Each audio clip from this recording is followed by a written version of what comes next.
Hi everybody, you planning a trip to Vietnam? We should talk about international driving permits.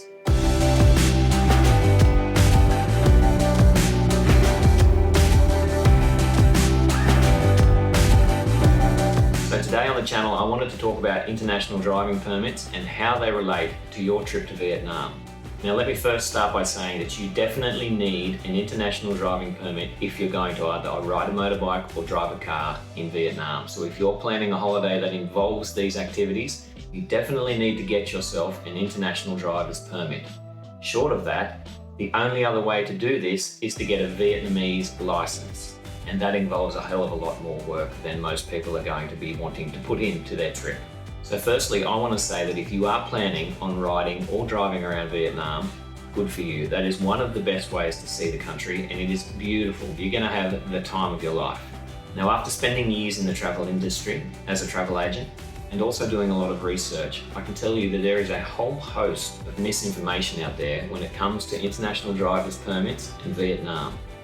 So what I wanted to do is just get some good information collected together, because when I was researching, I couldn't find any. Now there exists two conventions that govern international driver's permits. And in Vietnam's case in particular, the second one is more important. The first being the 1949 Geneva Convention and the second being the 1968 Vienna Convention. Now for those history buffs out there, you will know that in 1949, Vietnam was locked in a war with the French for their independence, called the Indochina War. So they didn't attend the 1949 Geneva Convention, and therefore, if your international driver's permit only includes 1949 listed countries, you are not covered to drive or ride in Vietnam. Now in 1968, Vietnam joined the Vienna Convention and updated to modern driving standards. So only international driving permits with 1968 Vienna Convention listed countries are valid for transport in Vietnam.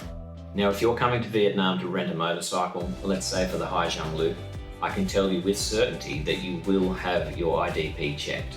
And driving without the correct IDP can have your motorcycle confiscated or your car confiscated.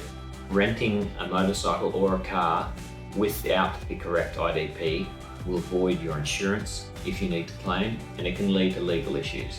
So it is serious, and you need to make sure that you have the correct permission and authority to operate a vehicle in Vietnam. So I'm going to share with you, both in the description below and on this video, a company that I use to get the 1968 IDP that includes Vietnam.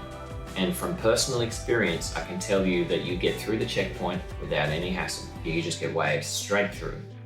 So this company that I use is called ITCA. I'll show you right here. ITCA. Now they're not sponsoring this video because I certainly don't have enough followers to get sponsors. I sent them a message asking them if they give me a discount code, but I just got a generic, would you like to rate our service response? So I just kind of gave up. They may not be the only ones, but they are some of the only ones that issue a 10-year driving permit. And you can opt to get this very nice laminated booklet style one, which will last 10 years, no problem in your travel wallet.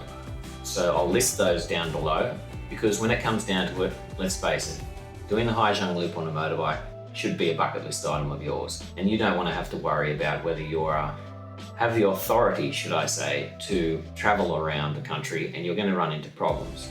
So having this 1968 ITCA issued IDP, now the amount of anagrams in this video is ridiculous. Just for those watching, this is probably the 40th take I've done on this video to try and get these words out. But anyway, so for your peace of mind, let me list this below.